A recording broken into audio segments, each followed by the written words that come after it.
Nu ko, sveiki, dārgie draugi! Ķersimies klāt jaunam interesantam ciklam parunāt planētām. Jā, sāksies pamazām informatīvais posms, informatīvi izglītojušais posms par planētām. Kurā vietā viņi atrodas, ko tas nozīmē, kā tas mūs ietekmē, un es mēģināšu jums izstāstīt maksimāli praktiski un pragmatiski visus iespaidus, aspektus un tā tālāk un tā tālāk. Nu ko, ķeramies vēsiem pie ragiem. Jā, guru vrišikā jeb versija. Tas ietekmēs pilnīgi visus. Ekonomika jau reaģē uz to. Sudraba cenas jau ir augšā. Kakao cenas jau ir augšā.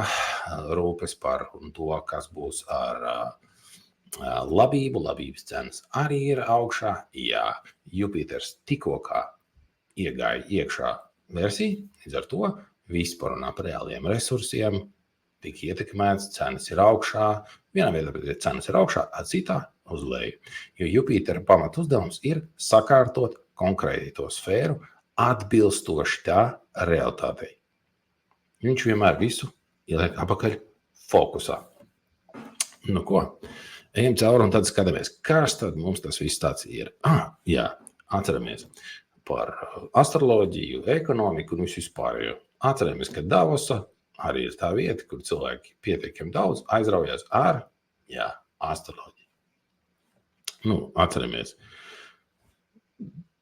17. gads, ievedam iekšā internetā, varam paši apskatīties. Nu ko, tad kas tad ir lielais vērsis? Tad atceramies, ka ir Bībelē, vecajā derībā par to, kā mūsu uzgāja augšā, vēlāk nonāca lejā, un cilvēki bija atgriezušies pie zelta vērša un ko tas nozīmē un tā tālāk. Jā, bagātība, augļošana, spekulācijas, kredīta ekonomika un tā tālāk un tā tālāk. Jebkurā gadījumā vērsim instinktīvi ir liela nozīme, cilvēki asociatīvi to saprot un reaģē uz to.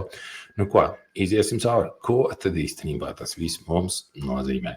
Jā, atceramies, protams, ka žurnāls The Economist vienmēr ir saistīts ar astroloģiskajām prognozēm, astroloģiskajiem cikliem un planēta Jupiters, protams, nav apgājuši šo situāciju. Jā, šajā gadījumā vienkārši atceramies par pasaules valūtām. Planēta Jupiters tās ir finanses, planēta Venēra tā reālā naudiņa, un planēta Mēnesis horoskopā nozīmē reālās nauda, jeb tas, cik ātri nauda plūst apkārt. Un, ja, piemēram, iet sadesatī laiks, tad cilvēkiem, piemēram, ļoti apstājās naudas plūsma. Kāpēc? Tas, ka naudas plūsma sasalst, ja blakus ir planēta Saturns un, naudas plūsma samazinās. Ir tāda lietiņa. Bet tad, kad ir blakus kaut kam karstam, piemēram, tādai kā Jupiters, kuru elektrība lietas notiek vispārējais, tur naudas plūsma palielinās. Bet tajā pašā laikā arī bieži vien sakārtojās. Nu ko, atceramies vēsturē, kā tad ir bijis. Izjām cauri vienkārši cikliem. Un ko mēs šeit redzam, kad sākot tur 1905, tad vienkārši 12 gadus liekam klāt, Jupiters ir 12 gadu cikli, ko mēs perfekti šeit redzam 24. gads, 12. gads. Ja mēs apskatāmies uz to, kā reaģēja finanšu tirgi, 12. gadā noslēdzās tā 8. gada krīze un hops!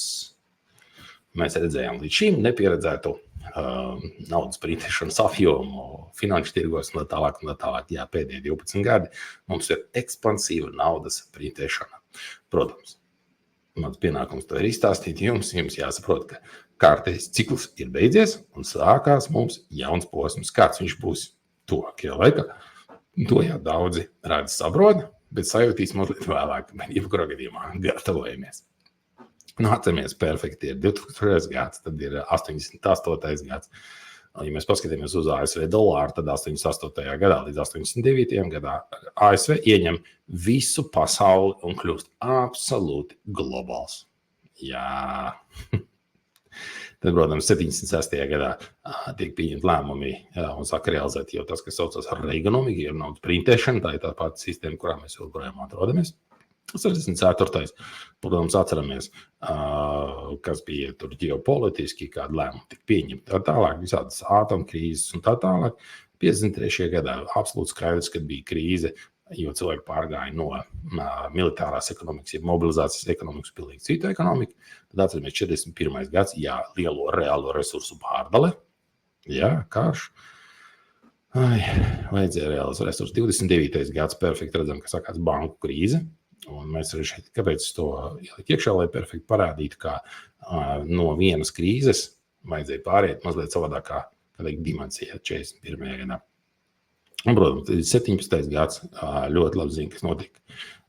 Pēc 17. gada ļoti daudz valstis iegūja neatkarību, resursu trūkumu, pārdales, vecās impērijas bruka, vecās loģistikas bruka un tā tālāk. Nu jā, tā kā priekšā viennozīmīgi interesanti laiki. Tā kā, ja kas, tā tad labajā augšējā stūrī var redzēt planētu, tur tās kā atrodas planētas un tās tā krāsa, kas ir tādā brūnīgi dzeltena, tas ir Jupiters, viņš atrodas versija, tur horoskopā visiem, kam atrodas tajā vietiņā jeb guru, jeb Jupiters, tie tie aspekti. Jupiters kā planēta, viņai ir 3 aspekti, viņi aspektē 5. māju no sevīm, 7. un 9. Tālāk un skatāmies. Tātad, lai mēs saprastu par vērsi, kas tad ir vērsi? Vērsi astroloģiski ir 2. māja. 2. māja ir tas, kas mums ir apakšā, uz kā mēs stāvam. Tā ir ģimene, vērtības, mamma, ēdienas, emocijas, naudas resursi, māja tieši tur, kur tu dzīvo. Tās nav ražošanas telpas, māja, kur tu dzīvo, cilvēki tur, kur atpūšās, tur, kur gūst baudu, un tā tālāk, un tā tālāk, un tā tālāk. Tā kā vērsis, viņai ir pāris lietas, viņa ļoti stabila, tāpēc, ka ārtha cilvēki ļoti daudz strādā, lai nopelnītu naudu, drēbes un vispārējo. Tad viņa ir sthira, viņa ir fiksēta, un pamata elements ir zeme. Tieši tāpēc arī viss, kas saistīts ar zemi, lopkopību vispārējo šajā laikā ir ļoti aktuāls. Un jāsaprot, ka visi elementi, kas nāk no zemes, par un ap zemi, izrakņēni, dzels un tā tālāk, viss būs ļoti saistīts ar ļoti daudz, kas mainīsies šajās sfērās. Tieši tāpēc arī sudraba cenas esošajā brīdī iet uz augšu, bet par to mazliet vēlāk. Jā, interesanti lieta, kas šajā gadījumā ir jāņem vēl vērā. Tā kā guru un rahu savienojums. Tātad atceramies, ka karmiskā ēnu planēta, jeb rahu atbild par visu materiālu, vienmēr skatiens ir uz leju. Viņa interesē visu materiālu, uz kā stāvam. Un tā kā rahu atrodas zivis, un zivis zvaigznāji pārvalda Jupiters. Tāpēc visu šo analīzi mums jāņem vērā to, ka vēl gads un 3 mēneši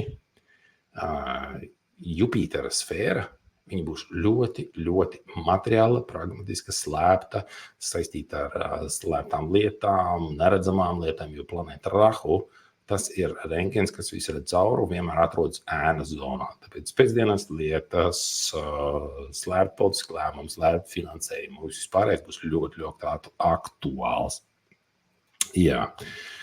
Tieši tādēļ šai planētai visu laiku, kamēr Rahu atradīsies līdz 25. gada 30. maijam, tā kā visu šo laiku, visas lietas, kas attiecās uz guru, mums jāņem arī vērā materiālais aspekts. Kāpēc to saku? Tāpēc, ka, ja jūs klausīsieties citus video, viņums regulāri stāstīs par to, ka guru planēta saistīts ar dievu, ar netiešumu, ar tādu atklāsmu, ar dvēseli, ar tādu superharmoniju un tā tālāk. Kopumā jā, bet ir izņēmums, un šajā gadījumā izņēmums ir situācija, kad guru ir ļoti saistīts ar planētu Rahu. Tāpēc mums šajā gadījumā jābūt maksimāli pragmatiskiem un materialistiskiem vispirms, un garīgums pēc tam. Tātad mums vispirms jāapkārto materiāli eksāmeni, kas mums vedīs uz garīgo atklāsmi, jeb izpratni par to, kā ir iekārtot šī dzīve un tā tālāk. Tātad katrā horoskopā, kad analizējam guru, jāņem vērā ir spēcīga Rahu ietekme. Rahu, jeb Jupiters Vrišakā, tavi plāni ir tava cīņa pašam ar sevi un uz ko esi spējīgs tādēļ. Ja plāno kaut ko šogad, maksimāli izpēti visu vēsturi šajā sfērā, kurā plāno kaut ko realizēt. Tāpēc, ka planēta Jupiters lielā daļā atbild par vēsturi. Viņi ir 3 izpēti. Jupiteriem ir tāds 3 šakti, 3 lielas spējas. Dzimšana, nāve un atbrīvošanās. Tad 3 lielas spējas. Kas nozīmē to, ka tā kā Jupiters ir pārvalda nāvi, cīņu un nāvi, tad viņš visu zina par pagātni. Tad jāzina, kā iepriekšējie cilvēki tavā sfērā kaut ko sāka, kaut kā kļūdies, un kāpēc viņi mīra un kāpēc viņi kļūdījās. Tā ir kļūdu labošana. Jupiters vienmēr liek izprast, saucās kādas kļūdas pielaidi, kas šajā gadījumā ir jālabo. Guru saucās how we fix the mistakes, jeb kā mēs labojam savus kļūdus. Tātad finanšu plūsmas vēsture ir visgarlaicīgākā, taču dos vislielākās atbildes. Atceramies, ja mums kaut kas nav skaidrs, saucas follow the money, jeb sekojiet naudai. Sekosiet naudai, atradīsiet pareizus rezultātus, iemeslus vispārējais. Šogad viss, kas notiek, maksimāli skatāmies, kurš iegūst, jeb kam tas ir izdevīgi, kam tas ir finansiāli izdevīgi. Sākumā, protams, būs ļoti grūti ieraudzīt to, tāpēc, ka būs planētas rahu ietekmi, bet, ja kas meklē, tie atradīs un meklējiet visur, kas ir saistīts ar finanšu sfēru. Tātad jautā profesionāļiem tikai to, kas nepieciešams tavam nākamajam solim un maksā labi šiem profesionāļiem, jeb ciena zināšanas. Šajā gadījumā ir know-how, jeb zināt kā. Ir tāda interesanta lieta, kad varēsiet klausīties 10, 20 kaut kāds video, motivējuši lietas un tālāk, bet bieži vien tas, kas būs jāsaprot šajā gadījumā, labāk ir samaksāt vienam, bet labām, varbūt 2. lai atrisinātu tieši savu specifisko problēmu. Ejiet pie tiem cilvēkiem, kas ir labi pazīstami ar tādu know-how, jeb tie, kas zina knifus. Labākie padomi ir tie, kas tev ieekonomēs laiku. Šajā gadījumā visu šo gadu ļoti ieekonomēt laiku. Ātrāk izdariet kaut ko darbā, maksimāli uzmanību pievērsiet ģimenei, brīviem laikām, draugiem un tie, kas jums ir tuvu un uz kā pleciem, jeb kopā ar kādu pleciem jūs esat. Tā kā lieli plāni vienmēr uzdzen bailes un prasa milzīgu enerģiju, bet guru ir vismilzīgākā, lielākā enerģija, pozitīvākā enerģija, kas daudziem ļaus realizēt sen iesāktās lietas. Tad skatīsimies, kad būs. Bet jāņem vērā ar to, ka planēta Jupiters daudz ko atbrīvo no nevajadzīgā, tā ka to, ko cilvēkam nevajag. Tad mēs arī apskatīsimies, kurā sfērā cilvēku atbrīvot no tā, ko viņam nevajag. Jā, un tā kā guru ir vēl viena ļoti interesanta īpašība. Guru vienmēr palīdz tiem, kas mīl to, ko dara. Ja kaut ko dari šogad, mīli to, ko tu dari. Ja tu mīli ēst, tev labi sanāks gatavot un tālāk. Ja tu mīli datorus, tu vari kļūt labākais tajā sfērā. Bet viens nosacījums – mīli to, ko dari. Tātad atgriežamies vēlreiz pie guru pamatlietām. Jā, pārvalda zemes elements, simbolizē maizi, plašākajā nozīmē. Kas ir maize? Maize, tas ir tas, kas mums vajadzīgs, ir regulāri. Un bez kā mēs nevaram dzīvot. Mēs nevaram dzīvot bez miega, ūdens, drēbēm, mājas, cilvēkiem, kas mums ir tūs, ko mēs atbalstamies. Tāpēc tā ir ģimene, tās pieauguma bērnu, stabilu izaugsmi, bagātību, ēdienu, pārtiku.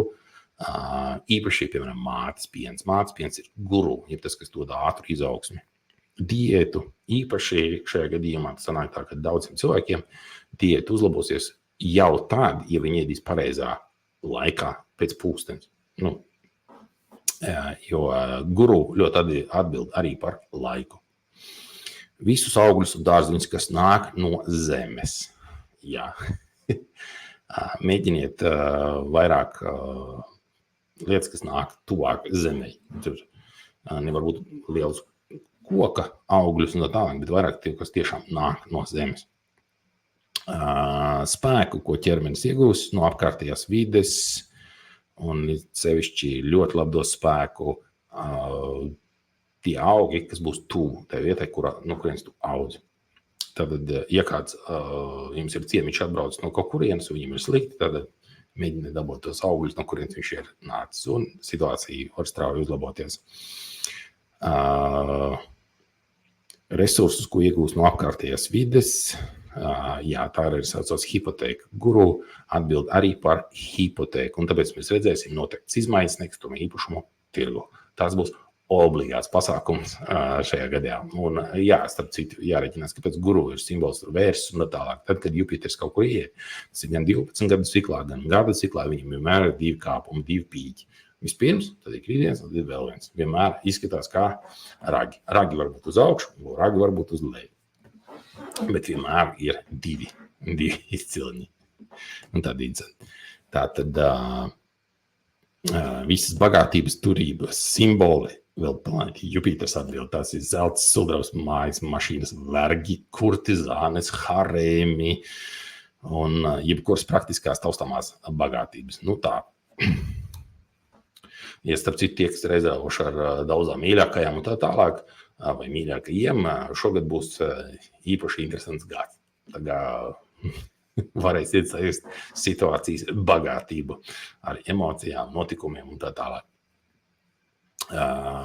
Lišaha, jeb tātad vērši pēc tiešā horoskopa, tagad nosāstīsimies kādi vērši, kā tā nekāds horoskops.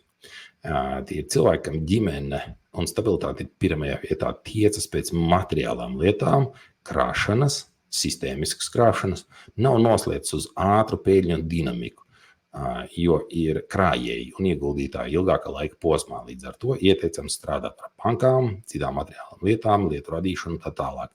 Īpaši spēcīgi ir lauksaimniecība, celtniecība, ražošana, visas industriālās lietas, arhitektūra, viss, kas prasa ilgstošu sistēmisku pieeju un iet uz augšu. Tāpēc arī Wall Streetā jūs redzēsiet, ir vērša tirgus, kas iet sistēmiski uz augšu, uz bull market, un tad ir krītošais, jeb bear market, lāču tirgus.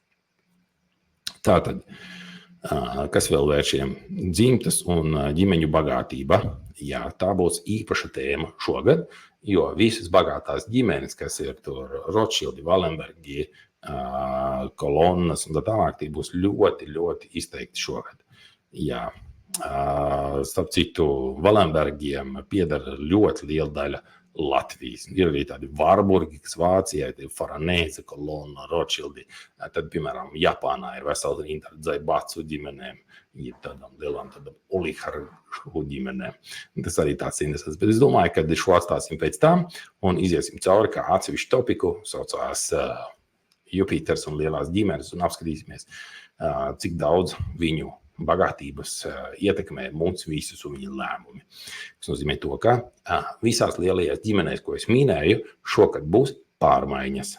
Piespiedu vai brīvprātīgā kārtā, bet pārmaiņām ir jābūt. Starp citu, kāds pārmaiņas arī būs. Pavisam nesen Khodorkovskis atzinās par Lukoil un Rothschildiem. Tātad Khodorkovskis pēdējā savā intervijā tā sēdēja un izstāstīja, ka viņam ir speciāla uzticamības persona, kad tajā brīdī, kad viņu arestēja, varu pārņēma Lukoilā cits cilvēks, un tas cilvēks izrādījās, Jacobs Rothschilds. Nu ko, lielo ģimeņu ietekme šādā un līdzīgā formātā mums sagaidīs visu nākamo gadu. Tagad gatavojamies. Ja atceramies, ir kaut kāda skandāla lietas un tālāk, atgriežamies pie šī te, pie šī video un ieliekam komentāros, lai, piemēram, gada beigās mēs smuku varam apskatīties un uztaisīt kopsavilkumu, kā tad īstenībā gāja un kā tas viss smuki piepildījās. Es domāju, ka tas būs daudz labāk un pilnvērtīgāk. Tātad. Vēršiem viss dzīvē notiek lēni, bet pamatīgi gluži kā lauksaimniecība un celtniecība. Viss prasa stabils ieguldījumus, resursus un tā tālāk, un bez tam mums dod kaut kādu pēļņu. Pacietība ir viena no spēcīgākajām īpašībām, tāpēc šogad uz daudzām lietām esiet pacietīgi. Jā, un ar resursiem ātri nesvaidoties, jo arī resursi nāks lēnāk atpakaļ. Ja reiz pieņemiet lēmumu, tad pie tā arī turaties. Bet ļoti rūpīgi pieņemiet. Bet, kad sāc, tad nelec nost.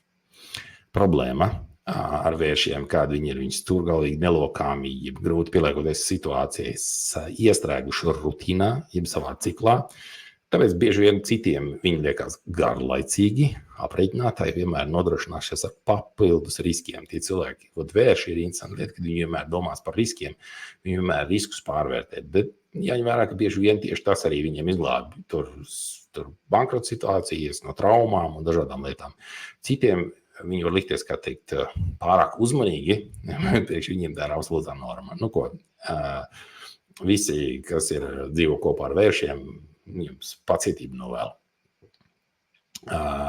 Grūti viņus ir iekustināt, jo bieži vien ir vajadzīga bikstīšana. Jā, vērši ir tādi, ka ļoti grūti iekustināt, kad iekustina, tad viņus ļoti grūti ir atturēt, jo viņi ir milzīgi inerts. Tāpēc viņi ir ļoti greizsirdīgi, ideālistiski.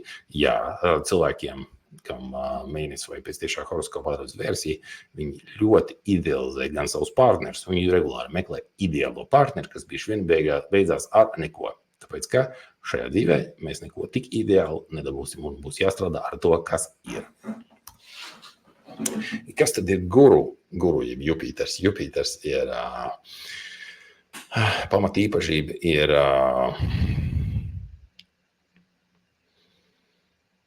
attīstība un izplešanās. Patiesībā viņš ir karotājs, kas glābi citus, dzīvības, apkārtējos, atbild par bērniem. Kā es teicu, bērna, nāvi un atbrīvošanās.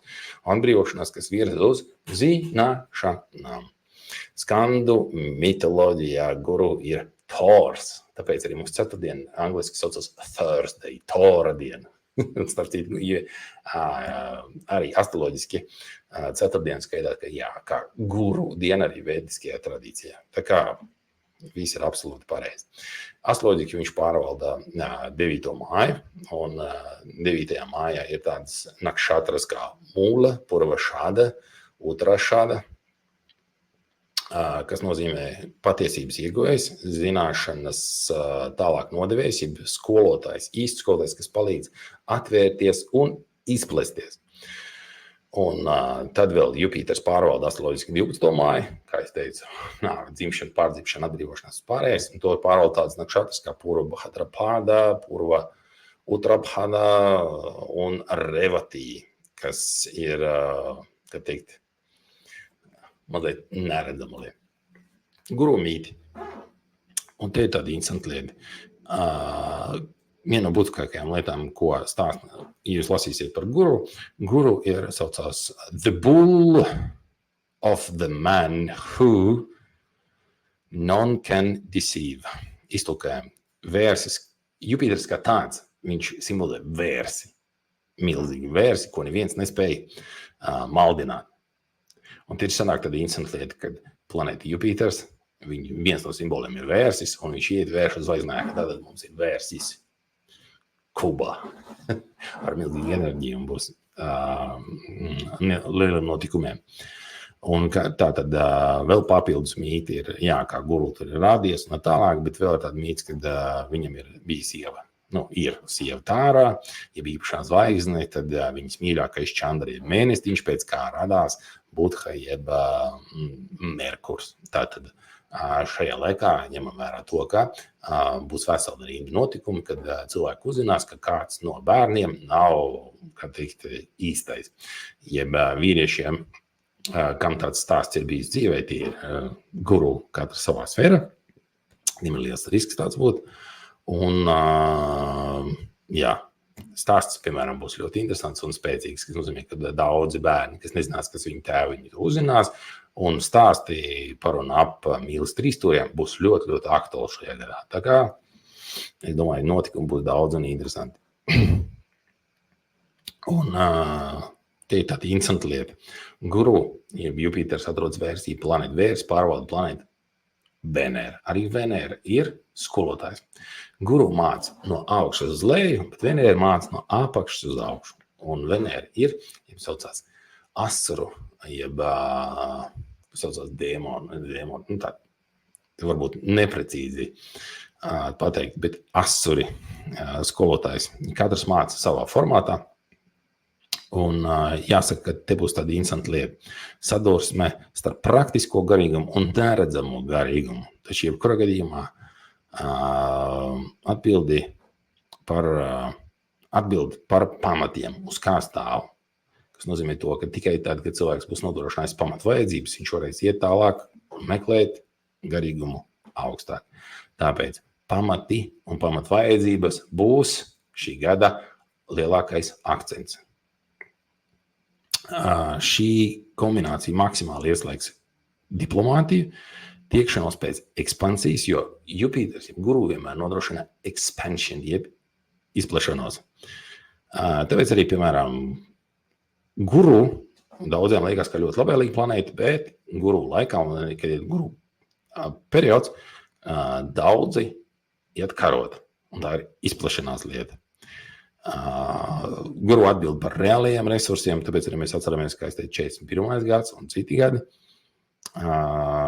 jo būs milzīga tiekšanās pēc komforta, bagātības un nepieciešams nodrošināt pamata vajadzības. Tātad guru un ekonomikā. Kā es jau iepriekš teicu, cīņa, izaugsme, pētniecība, un tiešām šeit interesanti lieta, kad guru atbild par reālo pētniecību, ka cilvēkiem jāiet ir skatīties nevis, kas ir sarakstīts grāmatiņās, bet reāli jāpēta, kā šī lieta strādā. Tāpēc tas vienmēr būs lielais balans par to teoriju, kas ir, un kā šī teorija realizējās praksē. Jā. Tāpēc arī bieži vien tā reālā vara, mēs ejam un balsojam par kaut kādiem politiķiem, bet reālā vara bieži vien stāv aiz lielajām ģimenēm. Un tagad mēs redzēsim, kā šīs divas lietas sajies kopā un bieži vien arī konfliktē savā starpā, tāpēc, ka politiķi būs pielikt pie sienas un tā ietekme, kas bija lielajām ģimenēm. Viņi tagad, kā teikt, mazināsies, sapināsies un būs sarežģīts lietas.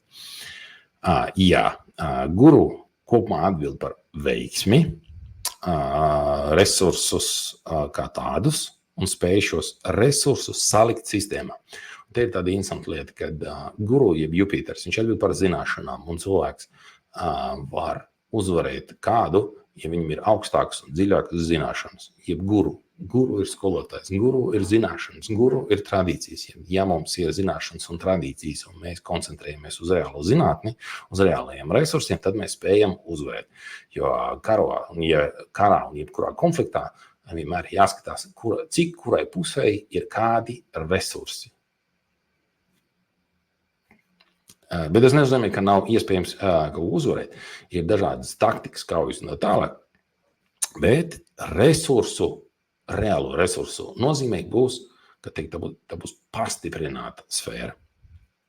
Tātad tiem, kam būs reāli resursi, graudi, ūdens un tālāk, tie ļoti daudz ko diktēs šajā laikā.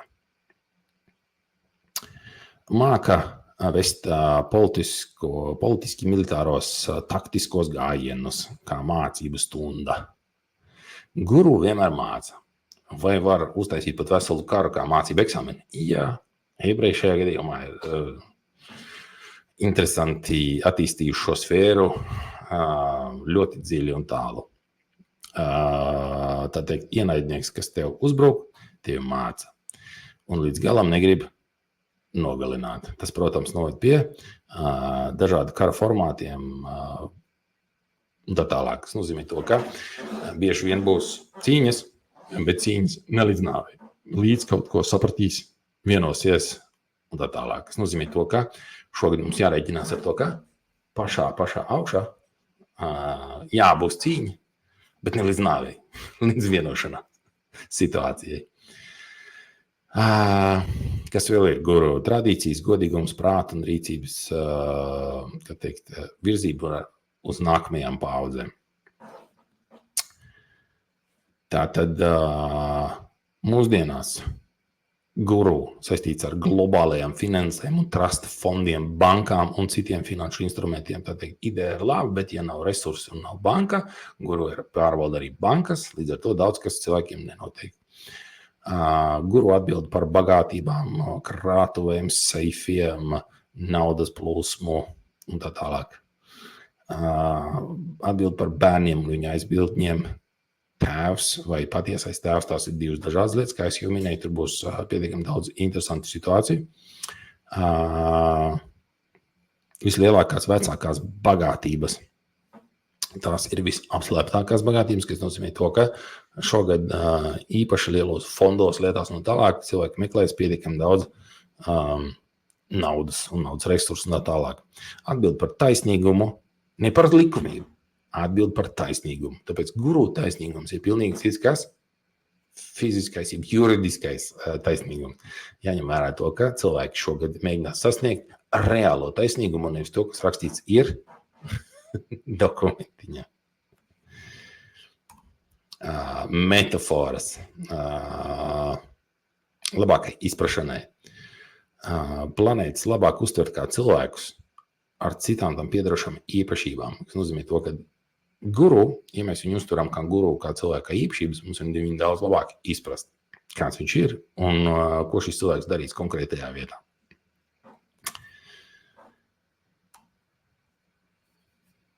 Viena no lielākajiem eksāmeniem, ko caur guru māca, kā atteikties no sautīguma un alkatības, kā es teicu.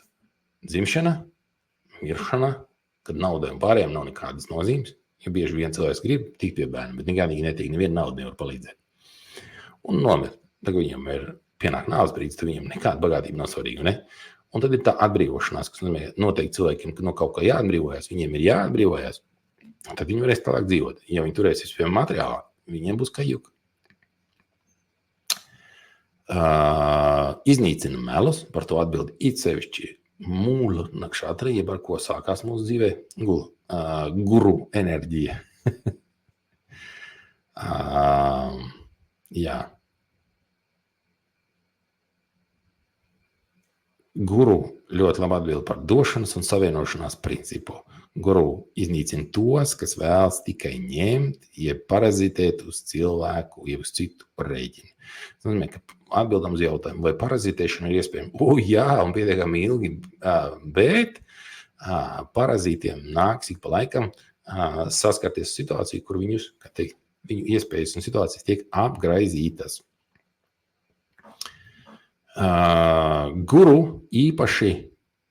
Guru jeb veiksmi īpaši aizsargā tos cilvēkus, kas atbild par bērniem, veciem cilvēkiem, kas paši sev nevar aizsargāt, un īpaši dzīvniekiem vai cilvēkiem, kas ir stāvoklī. Tā ir īpaši aizsargājama kategorija. Tā kā, jā, guru tieši par šīm atbild. Tieši tāpēc arī senajās kara situācijās un laikos no tālāk šīs bija absolūti neaizskarams kategorijas tiem, kas gribēja uzvarēt karā. Nu?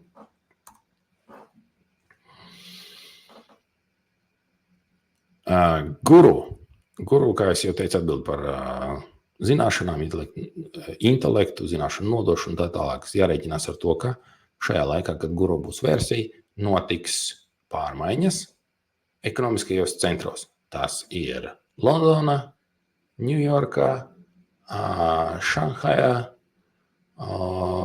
tātad Vācijā bija Frankfurte, jā, visos lielākajos ekonomiskajos centros, Šveicē Berne un tā tālāk. Tātad gatavojamies. Būs lielas pārmaiņas. Jā, kā es teicu, šeit mēs vēl perfekti redzam, kas tad notiek ar ekonomiskajiem cikliem.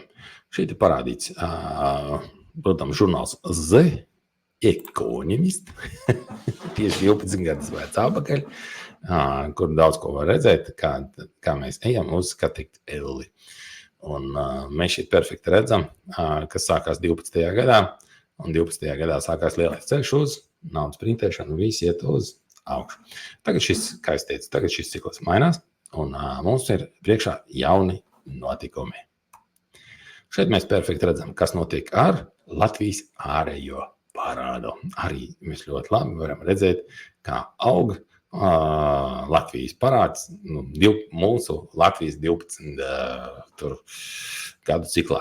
Starp citu, Latvijas horoskopā ir interesanta lieta, tāpēc, ka Latvijai mēnesis atrodas versija un planēta Ketu arī atrodas versija. Tā ir īpaši cita sadaļa, bet jāņem vērā to, ka šī kombinācija īpaši spēcīgi ietekmēs Latviju.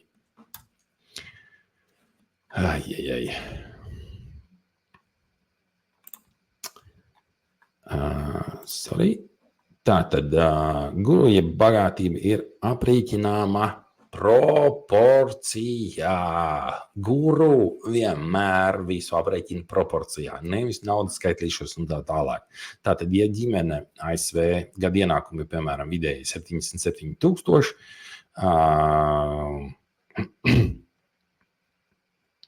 tad, piemēram, bērnam insulīns maksā 1,000 eiro mēnesī, dzīvošanai 2,500, auto tur vēl 1,000, ēdienām vēl 1,200. Tad, piemēram, šī ģimene ar realitātē var dzīvot sliktāk tā, kas dzīvo uz $2,000. Bet, piemēram, insulīns maksā $50 mēnesī, dzīvošanai 200, auto 200 vai 50, ēdienam 300. Tāpēc pats būtiskākais ir proporcija, un īpaši tā proporcija, kas attiecās uz visneaizsargātākajām lietām. Tātad tas ir bērniem, mamām, jaunām mamām, grūtniecēm un veciem cilvēkiem. Tad mēs skatāmies, cik ir spēcīga šī sfēra un cik aizsargāta ir šī proporcija. Tad mēs redzam, cik būs labi vai slikti guru, jeb Jupiter ietekme. Un tad vēl viena interesanta lieta ir par sudraba cenām, kā es jau minēju.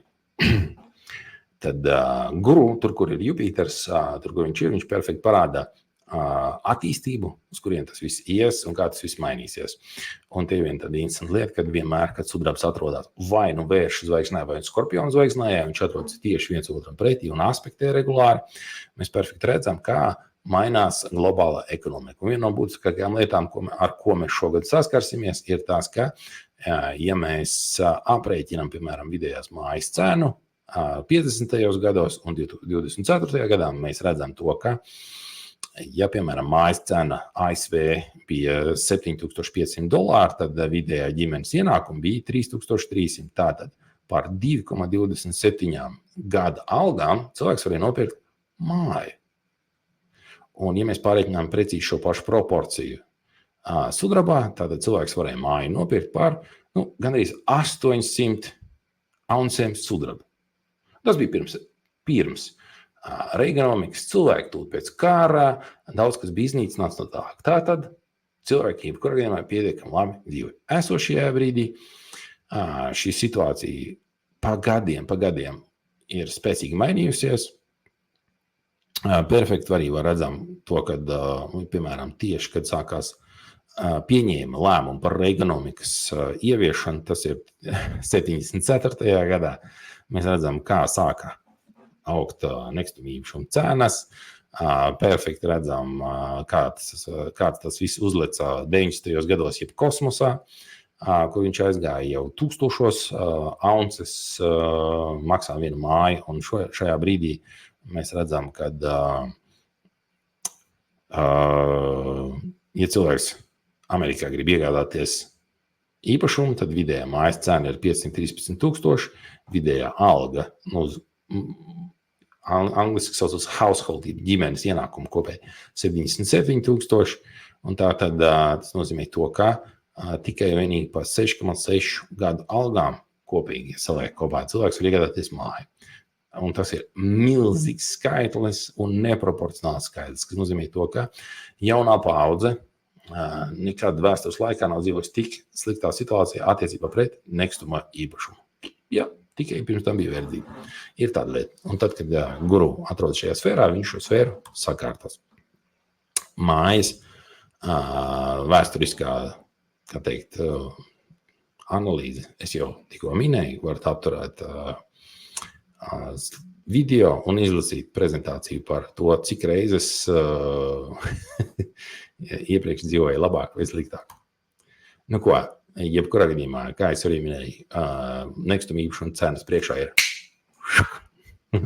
tiks koriģēts interesantā veidā. Priekšā mēs perfekti redzam pat kādu. Filmu The Big Short vai Margin Call analīze arī būs priekšā. Mums arī būs interesanti kopā apskatīties tieši par šo lietu. Tā kā būs priekšā interesanti. Šeit vēl perfekti var redzēt, ko es arī iepriekš minēju. Divas, apskatāmies līdzīgas bildes. Viens ir 2007. gada mārts, un tagad mēs redzam, analoģiski tagad bija 24. gada mārts. Un tagad mēs aizjām apskatāmies, kā tas izskatās astroloģiski tieši tajā brīdī, kad šīm prognozēm ir jāpiepildās. Tātad viņām vajadzēja piepildies, pieliekam klāt pusgadu, un mēs redzam. 2007. Gada oktobris. Perfekti redzam, kur atrodas Mars. Mars atrodas, redziet, tad sarkans aplīts perfekti apšā vietā. Mēs redzam, ka Saturns arī atrodas uz vienas tās pašas as, kas ir ūdensvīrs un lauva. Un Jupiters, kā es jau teicu, atrodas, vai nu versija, vai nu skorpionā. Un perfekti redzam, arī vienu tāpat as. Bet šeit vēl ir interesanti lieta, ko liela daļa, un tā astrologi arī nezina, viņi varbūt neizmanto to lietu, bet ir tāda lieta, kad astroloģija arī skatās, cik tālu Saturns atrodas no Jupitera. Un viņš kā 7. gadā, kā arī tagad, atrodas uz as 40. Tieši tāpēc arī tik liela ietekme par mājām, to vērtībām, pamatvērtībām, uz kudu stāvi, ģimenēm, sudraba cenas, zelta cenas, reāla resursu cenas un tā tālāk un tā. Tieši tāpēc vislielākais eksāmens arī būs uz šīm spekulācijām, kuras tiks piekoriģētas. Nu, protams, perfekti redzam zelta un sudraba cenas, kā tas viss mainās. Tiem, kam vairāk interesē, aptur un skatās precīzāk. Jā, kā jau arī minēju, rekurīri mēs perfekti redzam. 76. gads, oktobris, Jupiters atrodas, Jupiters atrodas versija. Mēs šeit, ko redzam, 71. gads, arī liels sudraba kāpiens, ko mēs redzam, Jupiters atrodas skorpionā un tieši aspektē vērša zvaigznē. Un ko mēs šeit redzam, pavisam nesen, 19. gads, Jupiters atrodas kur? Versija un kārtējās sudraba korekcijas. Un vēl ir interesanta lieta, ko es šeit ieliku. Šī ir Federālā rezervu sistēmas astroloģiskā karte. Tiem, kam interesē, var apturēt. Angliski saucas they can zoom in. Var pietuvināt, apskatīties un tā tālāk. Ir viena interesanta lieta, par ko mēs nākamajā video uztaisīsim. Tas ir tad, kas notiek kad Jupiters iet pāri katrai planētai. Tātad, ja jums horoskopā kādas planētas atrodas vērša zvaigznē, tad arī par to var uztaisīt labu prognozi. Bet ideja te kāda ir? Federālajai rezervu sistēmai planēta Saturns, tas ir viena no viņas visbūtiskākajām planētām, atrodas tieši vērša zvaigznē. Un kas nozīmē to, ka tāda, kāda Jupiters iet pāri Saturnam, tātad vienmēr sākās jauni cikli. Tieši tāpēc tieši Jupitera ieiešana vēršu zvaigznē priekš Federālās rezervu sistēmas ir ļoti būtisks indikators, kas mainīs ekonomisko ciklu uz nākamajiem 12 gadiem. Tāpēc acis vaļā, skatāmies, mācamies, un tendence būs uz 12 gadiem, no kuriem aktīvākie būs pirmie 3 gadi, un pēc tam jau būs lielais ieviešanas laiks. Bet tas arī saistīts ar astroloģiju. Nu jā, precīzi šeit sanāca sazīmēt astroloģisko karti. Tā pamainīsim izkārti, un te mēs redzam, kad, kā es jau minēju, kad katreiz, kad Jupiters ir virs Saturna, sākās jaunas dzekļi. Jebkurš cikls, gan šī gada, gan 12 gadu cikls, atgādina, ir ar 2 pīķiem, vai nu uz augšu, vai uz leju, un vienmēr uz šiem pīķiem un kritumiem var nopelnīt. Tā kā tas nemaz tik slikti nav. Ejam uz priekšu, perfekti redzam, kā tie 2 pīķi vienmēr vai nu uz augšu, vai nu uz leju izpaužās. Šis ir ļoti interesanti. Vienmēr vajadzētu vai nu uz augšu, vai nu uz leju 2 pīķi. 2 pīķi vienmēr būs. Tas tā, tiem, kas neticēja, lai apskatās Federāla rezervas likums, procentu likums, kā mainījās ekonomikā līdz šim brīdim. Perfekti sanāk.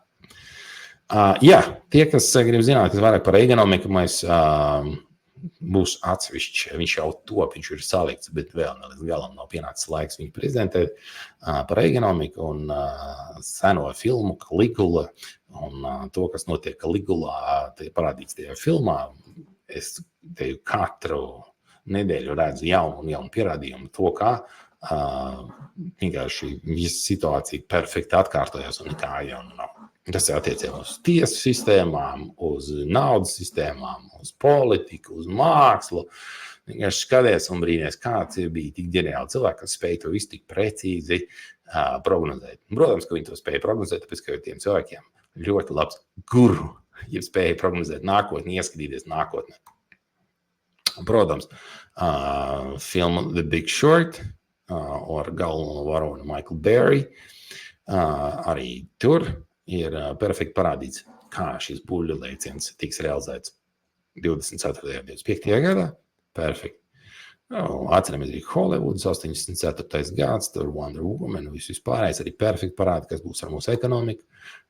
Šajās filmās ļoti daudz, kas tiek parādīts, atklāts, nekas netiek slēpts. Tas, ka mēs nemākam izlasīt šo valodu, tas ir cits stāsts. Bet vai mūs brīdina? Jā. Vai mēs varam gatavoties? Jā. Tas, ko mēs darām, tas ir bieži vien atkarīgs no mums. Warren Buffett indikators uz 24. gadu atkal cita perfektas pīķus, un mēs arī ļoti labi redzam, kas bija šeit, ja mēs ieliekam iekšā tos 12 gadu ciklus, un tagad paskatāmies, kāds bija pīķis, paskatāmies, kādi divi pīķi bija no 12. līdz 2000. gadam, arī perfekti redzam, un vienkārši paskatāmies tos pīķus uz augšu uz leju, perfekti sanāk buļļa ragi.